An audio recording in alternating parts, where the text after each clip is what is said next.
so working with the communities to really bring benefits to those local communities is important. Doing planning processes, making sure the route works for local communities. Now, all that takes a huge amount of time. And with the sorts of timeframes we've got, it becomes very challenging to deliver that. So that keeps me up at night. The other one is, once you solve the transmission problem, the volume of generation and storage that needs to be deployed in the country, given the supply chain's constraints, given our focus on consumer outcomes. Hello and welcome to Energy Unplugged by Aurora. This podcast features various experts from Aurora having in-depth conversations with key industry leaders, policymakers and academics from all over the world. It explores the hottest topics across the energy market and gives a unique perspective on major energy issues.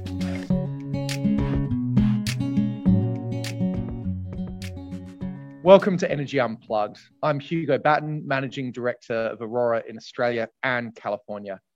We're very much looking forward to today's discussion. We have Brad Hopkins in today. He's the General Manager of Commercial and Financial Markets at AEMO Services here in Australia. But he's had a variety of roles in the energy transition, most recently as a partner at KPMG and also at Macquarie. Brad is leading a lot of the work on the New South Wales roadmap. New South Wales has planned to overhaul its energy markets and replace the coal capacity that is departing over the next decade. This conversation will largely focus on this program, but I'm sure it'll trigger some wider discussions on market design, renewable investment cases, storage, and other topics. Brad, welcome to Energy Unplugged. Thank you, Hugo, and thanks also to the Aurora team for helping us energy practitioners around the world share our experiences and learn from each other. Awesome. So just at a high level, can you describe the purpose and history of the New South Wales roadmap? As you know, a lot of our listeners are sitting in Europe and the US, so it'd be good to give them an overview of what we're trying to do here. Excellent. Certainly, Hugo. Look, so the New South Wales roadmap began probably 2 years ago, and it started when key elements of a federal Australian policy known as the National Energy Guarantee, or the NEG, fell away for political reasons at the federal level. And I think it's fair to say that policy and harmonised federal policy enjoyed broad support from industry and policymakers. So we were all sad to see that go. Now, for New South Wales in particular, the failure of key elements of the NEG came at a time when we faced a very challenging situation. So to put it in context for some of your international listeners, effectively we've got 3/4 of our generation capacity closing in the next 12 years. And so that says a large sort of portion of the coal generating power stations retire. And so we really are at the sharp end of energy transition, and the modelling work and the other work we were doing indicated some pretty challenging outcomes for consumers if that was to happen in a sort of uncontrolled way. So we were fortunate at that time to have a sort of energy minister who was principled and determined to sort of make the change happen at the lowest cost to electricity consumers, and that was Matt Kean, who's now the Treasurer. And so he charged us in the New South Wales government with coming up with an approach that delivered energy transition, or the replacement of this coal capacity at the lowest cost and risk to electricity consumers. And so that's what we set about designing. And I think it's one of the more interesting features of the policy is that it's not a decarbonisation policy. It's not a renewable energy target. It is a policy, and to my knowledge, the first one in the world that is targeted at delivering energy transition in order to reduce consumer costs. So that's the challenge that we were set by the Treasurer, and that's what we sort of started to work through. And then the key elements of the policy, from where I see as an observer, but I should say Aurora did help with some of the market modelling on the roadmap. the core elements around delivering 12 gigawatts of renewables by 2030, long duration storage to firm them, and then the transmission to get that generation to the demand centres, particularly Sydney and in New South Wales, obviously. Could you touch on each of those elements briefly? Yeah, certainly. So just to run through what was identified as being required. So it was 12 gigawatts of generation, 2 gigawatts of long duration storage, and then a range of transmission infrastructure, so 7,600 kilometres of new transmission infrastructure. In total, between now and 2042, it was $40 to $50 billion worth of investment. And we face some unique challenges because most of our generation is coal, and the coal generators were built sort of mouth of mine or close to infrastructure that suited coal.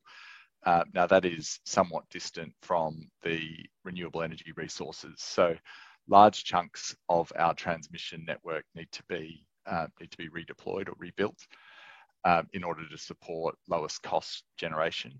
So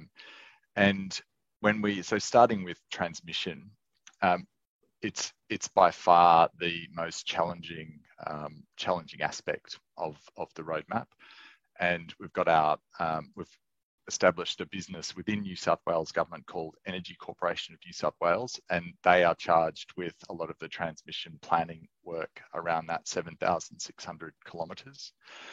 Transmission's tricky because of communities and sort of impacted communities. So linear infrastructure has an impact on agricultural land. It has a loss of amenity.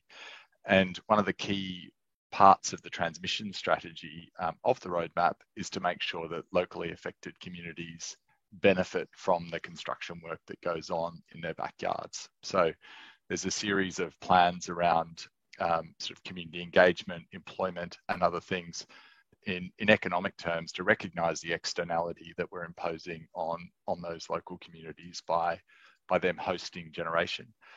We've also established renewable energy zones to sort of allow generation and transmission to be built in communities who are enthusiastic or more supportive about hosting transmission as opposed to those who aren't. So that's the transmission part of it. And as I said, 7,600 kilometres, it's an awful lot of transmission because Australia is a big country.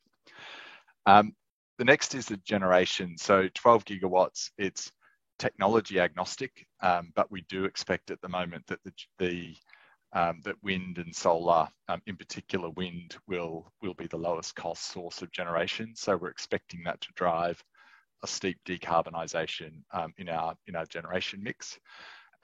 And all of the generation and storage is delivered through tender processes, which I'll talk about in a minute. The storage element is 2 gigawatts of long duration storage, so that's got to be greater than 8 hours. And the modelling identified a need for deep storage, and we do have intermittency challenges. We do have constraints across the grid, so that storage will need to be spread out across the state. And so the 8 hours emerge from that. We've also got a great hydro resources that can be utilised for pumped hydro. So that was also one of the drivers for the 8 hours. And then could you talk a little bit about those tender agreements then? They're colloquially referred to as LTESs. And just the kind of structures you've put in place on the generation side and the storage side. And I know some of this isn't finalised, but again, just at a high level to kind of familiarise listeners with how you're thinking about it. Yeah, absolutely. And look, I guess it does go back to some uniquely Australian features. So we have a national electricity market that is it's an active, deep market. It's one that sort of practitioners in this country are proud of, and we did everything we could in the design to preserve the functioning of that market, acknowledging that this program will lead to the replacement of a large chunk of the generation in Australia and will have market impacts. So first and foremost, I think what we sought to do was to ensure resource adequacy at the lowest cost and risk to New South Wales electricity customers, and to do that in a way that requires the least amount of intervention. And so the contract that we established to do that is an option contract. So it's a put option in favour of the generator. And those contracts are allocated through competitive tenders. And so you set a strike for your put option. We're expecting those strikes to be set materially below the levelised cost of energy for the project. And many of the projects we're talking to are, they're seeking private sector PPAs, so PPAs through the contracts market or corporate PPAs for their equity returns. And they're going to use the LTESA, which stands for Long-Term Energy Services Agreement. I didn't name that, so I'm not responsible for that one, but it's a mouthful, but it is intended to provide an underwrite for projects against particularly low electricity prices should those emerge in the future. And what we're hoping is that people won't actually use their LTESs, so they won't exercise those put options. But if they do, then electricity prices will be at a level where that's acceptable to New South Wales electricity customers, and indeed that's in their best interests. So that's the balance we're trying to strike. Now, the contracts, the LTESA contracts, are allocated through competitive tender processes. And so again, wherever possible, we've preserved market signals and sort of market-based processes to allocate those contracts. And as we've seen in other jurisdictions, we're expecting those tenders to deliver incrementally lower sort of strike prices over time. And then on the storage side, they're a little bit more like capacity contracts that you might see in like a UK market. Could you expand on those a little bit? Yeah, certainly. So again, we drew very heavily, sort of partly supported by Aurora, very heavily on international precedent, and studied a range of precedents in developing the storage contracts. Interestingly, in Australia, a lot of the storage contracts provided by government have been for specific purposes. So a battery to support system security, or one to support transmission. Whereas this program is just trying to get that storage capacity into the market and then allow it to function effectively in the national electricity market. So the contract design that we ended up with for that is very simply a long-term annuity. And the way that works is that people, they bid their annuity amount. That is expected to be a top-up payment to get them to an acceptable return level. So we're expecting proponents to take risk on market revenues. We provide a top-up, and then with that top-up, they're able to fund their projects. If they underperform in a given year, the annuity doesn't change, so they're taking risk on those market revenues. And I think that sort of structure for energy storage worked well for us, because we see new markets emerging for storage, and we don't want to tie a project to providing sort of an FCAS or a fast frequency response type service if there are other mechanisms that are more profitable for that battery. We'd like to encourage markets to emerge around each of those services for batteries. And so all we do is we encourage that energy storage to enter the market. It's got to be available. So there's an availability element to the payment. And it also needs to be responding to price signals. So it needs to be sort of active in the market. If the project meets those two requirements, then they receive their annuity. And as I said, that leaves a blank canvas in terms of new markets that might emerge and sort of pay for that storage in the future. And then I suppose just to complete the picture for listeners, Could you talk a little bit about the governance and the role of AEMO Services, the organisation you're working for at the moment? AEMO, for listeners, is the system operator, and AEMO Services is a subsidiary of the broader AEMO organisation. Yeah, for sure. And a sort of market, a sort of industry participant said to me during the week that we've managed to reinvent a lot of wheels in this design, and I think that is that's true.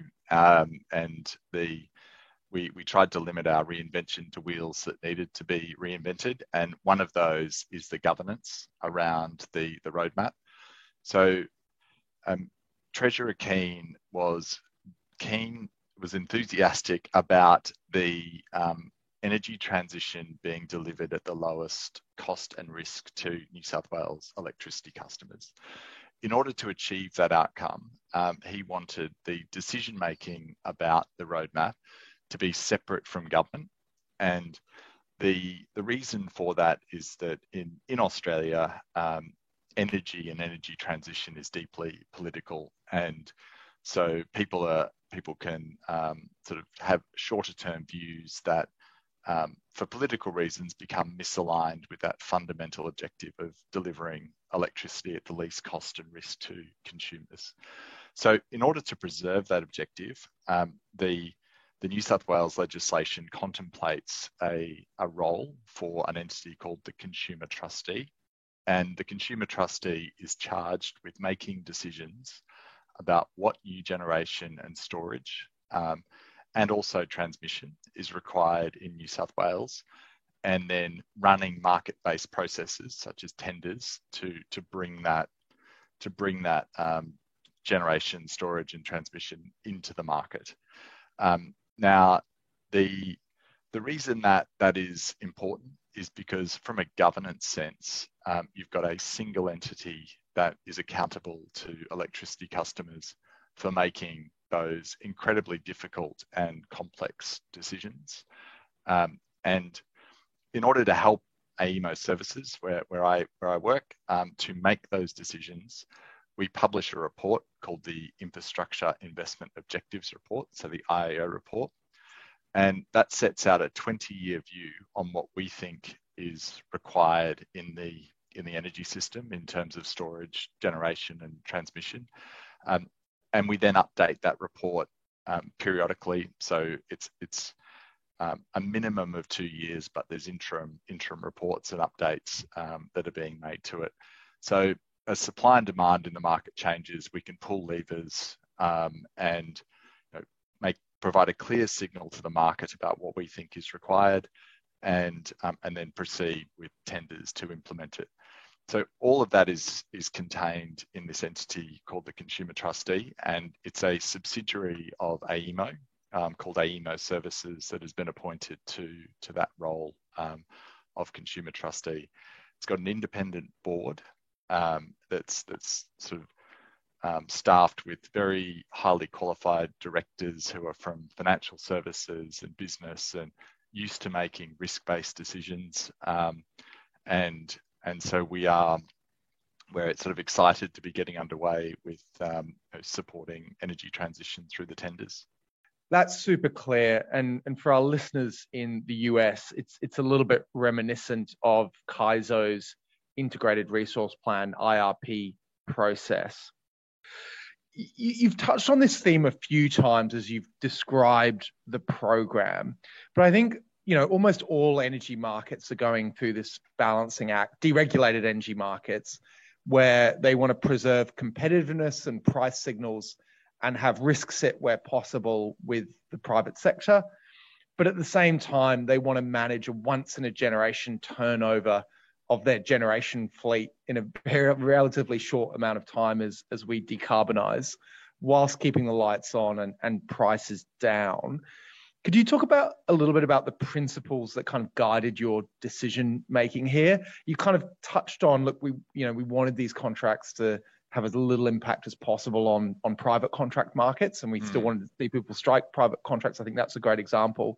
Are there any others that kind of guided your and the New South Wales government's thinking here? Yeah, no, definitely. And I think at the inception of the policy, it was probably the area that was most debated, because the original instruction from the Treasurer was to find examples of where the market had delivered effectively energy transition of this magnitude. And so there's a kind of prevailing view in Australia that the market knows best, and we've probably got a relatively, or we perceive ourselves to have a relatively light touch interventionist market. And so we looked around the world at all the OECD countries that were sort of encountering energy transition, and unsurprising to many of your listeners, we couldn't find a single example where government had been willing to let the market run, to allow the market to deliver energy transition. And when you looked at why that was, it's very obvious to the broader community, but less obvious to people in the energy sector. And that is that the energy market is at the heart of lots of people's lives, whether they know it or not. And when electricity prices go up, businesses go to the wall, people suffer sort of energy shortages in their own home, they compromise other spending. And so whilst the energy market might like the idea of a market that is self-correcting and encourages investment, it becomes very challenging to defend energy transition driven just by a wholesale price signal. And so then we evolved to think, okay, if we can't just rely on the wholesale price signal to manage this process, what is the smallest amount of intervention that we can engage in?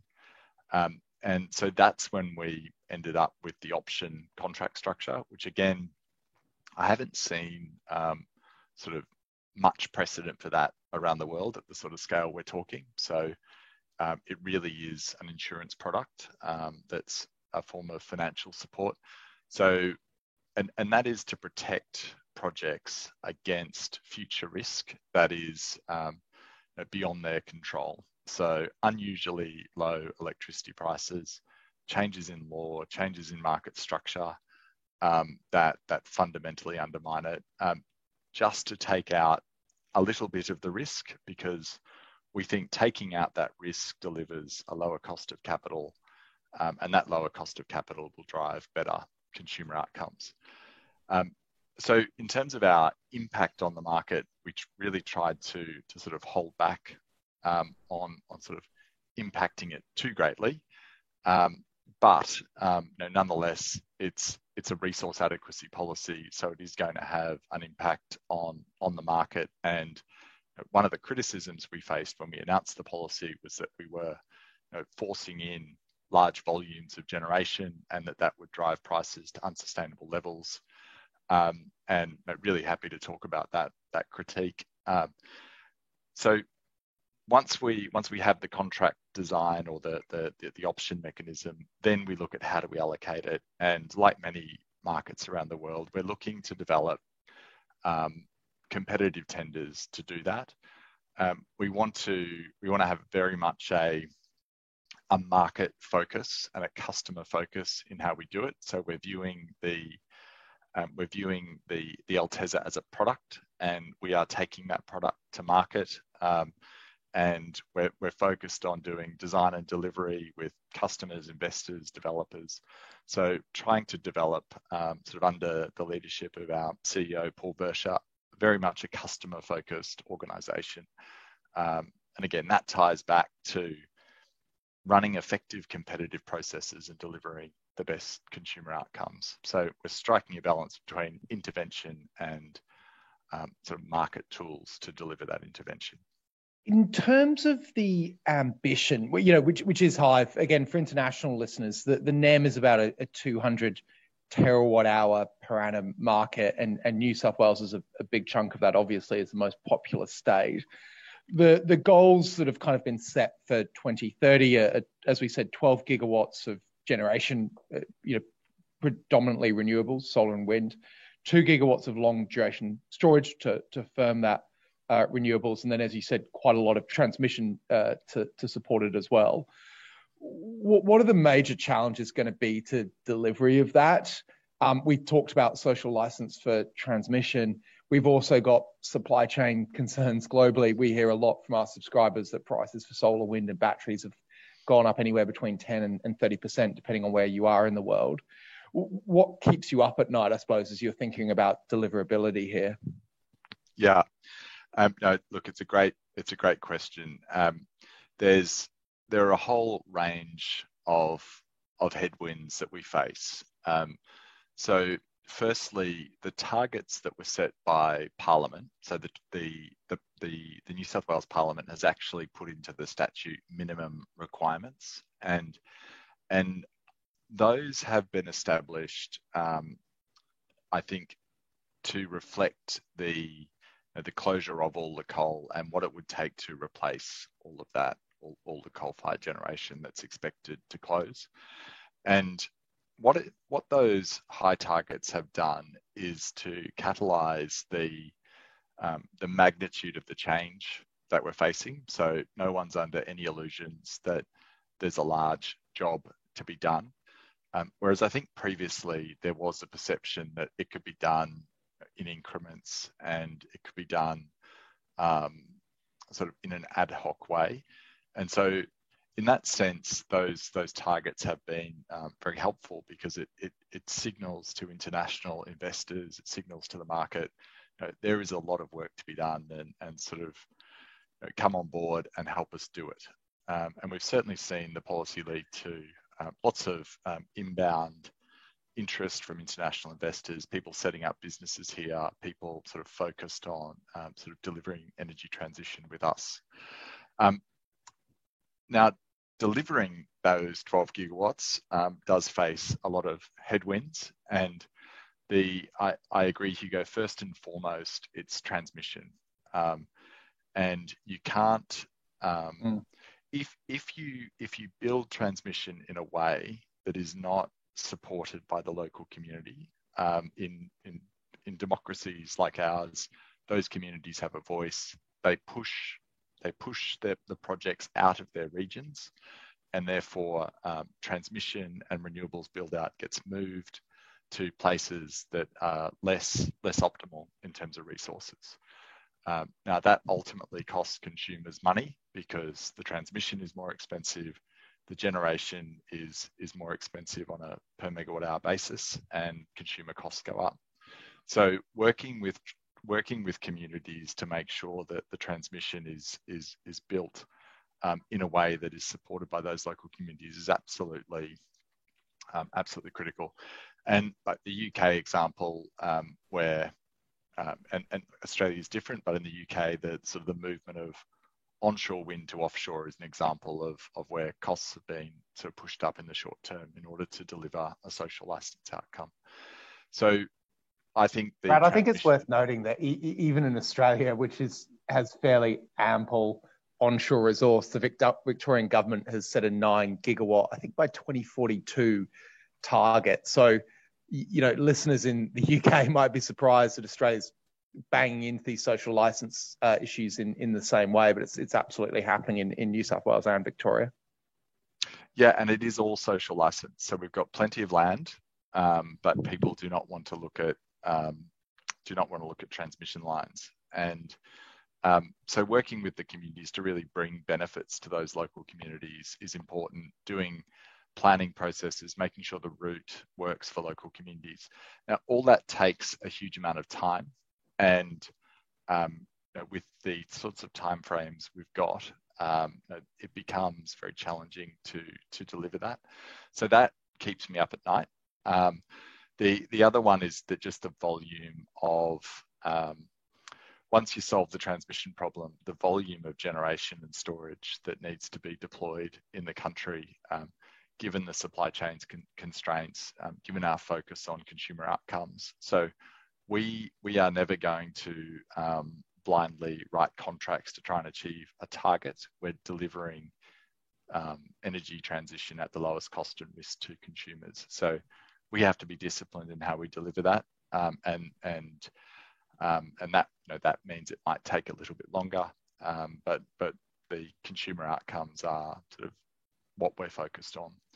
So yeah, the 12 gigawatts of renewables and the 2 gigawatts of long duration storage unquestionably is looking extremely challenging from where we sit today. I do want to touch on storage. So as you said earlier, the kind of bar that has been set is a minimum 8-hour duration to help, again, firm the renewables. And as part of the program, there are grants for pumped hydro to look at feasibility and identify the right sites and all those kind of things. We've seen in California that where they have run 8-hour storage auctions, lithium ion has started to win, even at those durations. But there are another number of potential technologies, whether it's ion air or redox flow, whatever it might be. You stress they will be technology neutral auctions, but do you expect to see a variety of technologies win? What's the expectation internally, or is there not one? So what the Treasurer put in place was an integrated policy. So you noted, so we've got transmission, generation, and long duration storage.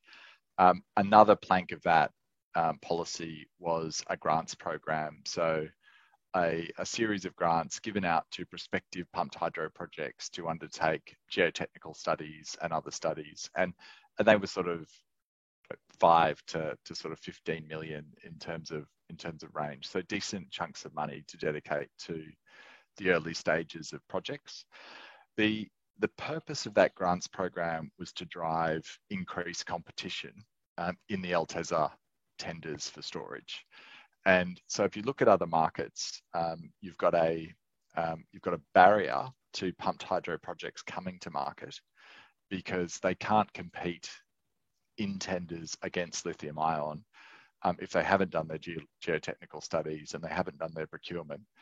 And the barriers and the risks associated with doing that work is very, very high. So you've got lots of money's got to be spent on digging holes and testing soil and undertaking procurement that you just don't have in lithium ion. So the thesis is that if we can get those pumped hydro projects to a stage where they line up with lithium ion in terms of their bidding risk behaviour, then we will know whether pumped hydro is actually more expensive than lithium ion in a competitive tender. And I would say that the markets where pumped hydro has failed to prevail, perhaps that's because those pumped hydro projects haven't had the early stage investment to get them ready for that competitive process. So it's a neat part of the policy, not one I'm responsible for, but a neat part of the policy where you've got that investment in those geotechnical studies and that other work happening now. So those grants, I think, have been allocated or will soon be allocated. And then those projects will be able to undertake their geotechnical studies and procurement work over the next 12 months, and then they'll be ready to line up for the tender and compete. And so hopefully that will give us the answer, Hugo, as to whether pumped hydro is truly competitive. And again, we're focused on consumer outcomes. So we're not interested in a given technology, but we want to make sure we produce really deep competition in those storage tenders.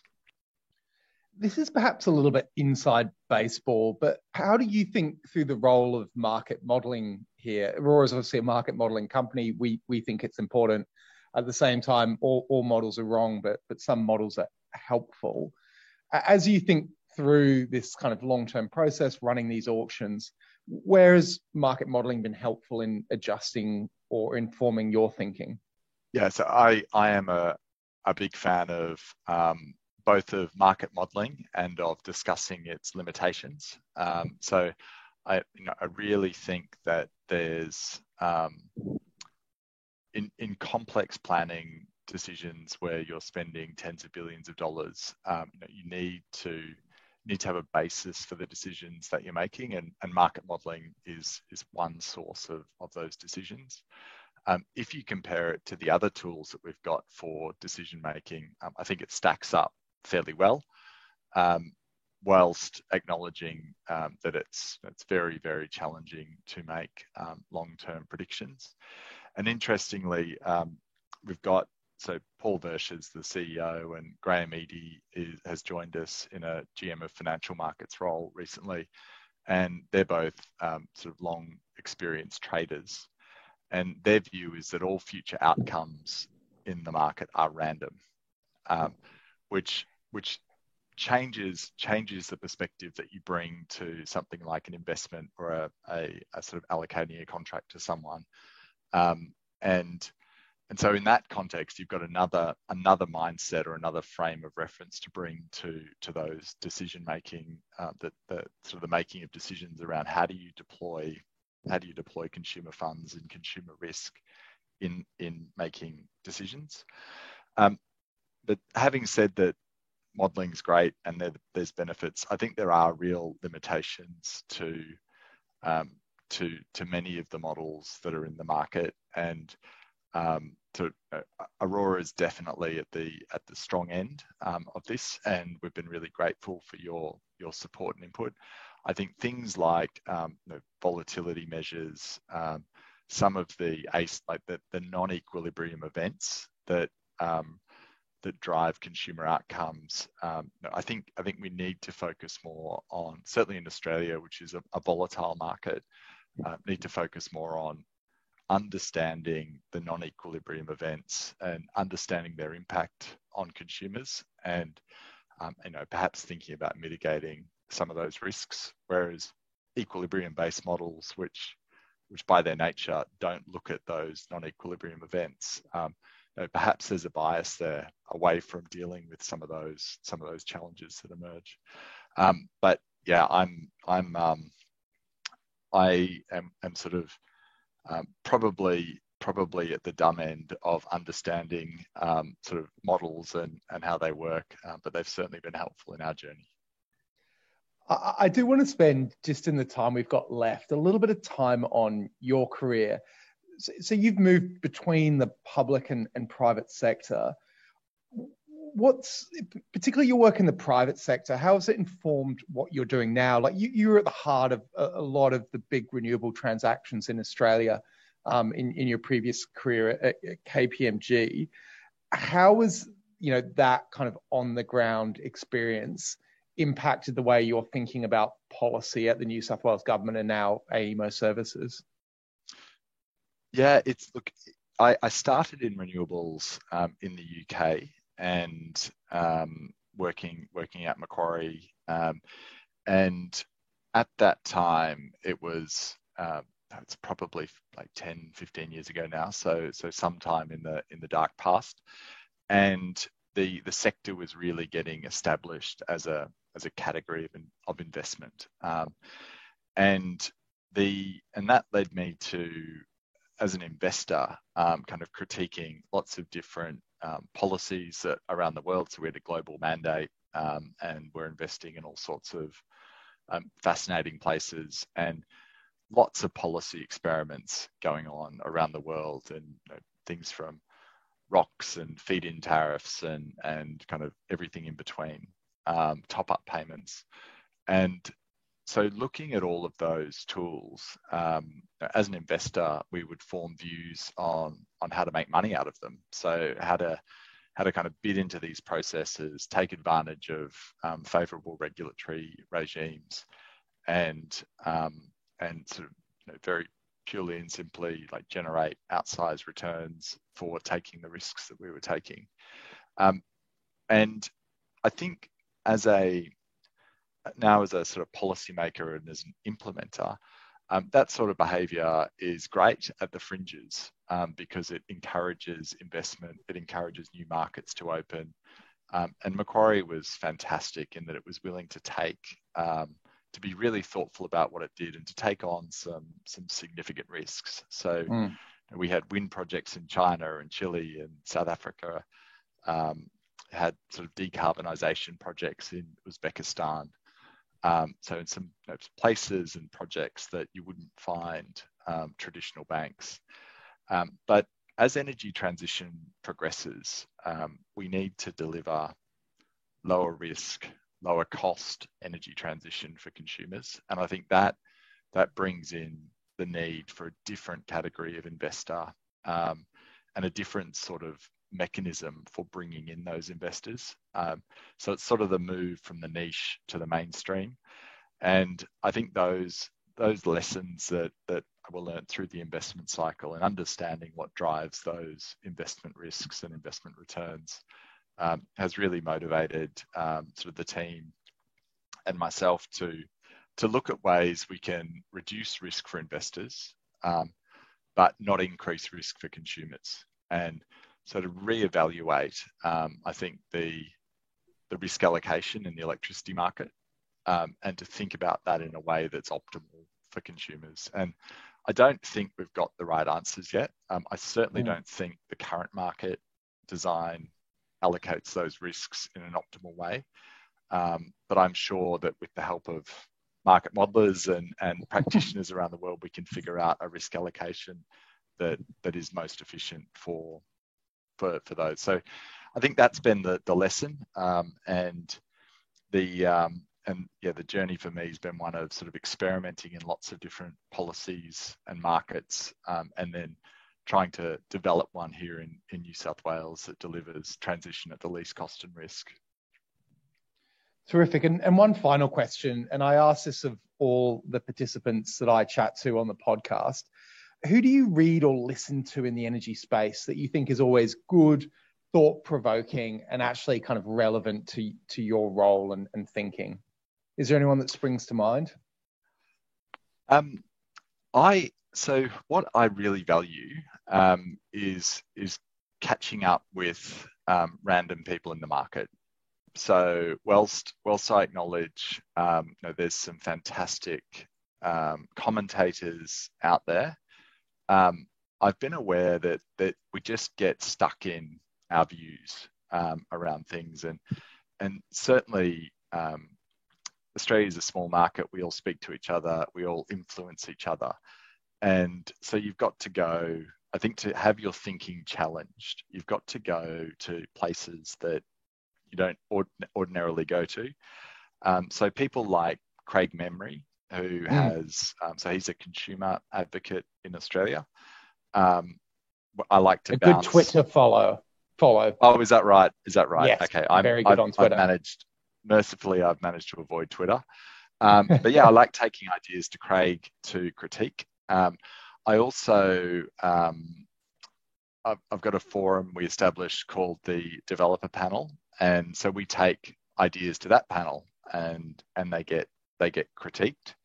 And so whilst I thoroughly enjoy podcasts like your own, I really like taking ideas and bouncing things off individuals who are likely to hold contrarian views. And we've certainly got plenty of them in Australia. No, that's very, very true. Brad, thank you enormously for your time. We've covered a huge amount there, I think, in 40 or so minutes. And I know you and the rest of the team at AEMO Services are incredibly busy at the moment. Thank you again, and speak soon, I hope. Thank you, Hugo. It's been a pleasure. That was Hugo Batten, Managing Director of Aurora in Australia and California, talking to Brad Hopkins, General Manager of Commercial and Financial Markets at AEMO Services.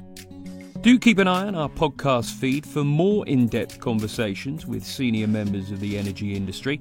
The best way to do this is to subscribe on whatever platform you use. Thanks for listening, and goodbye.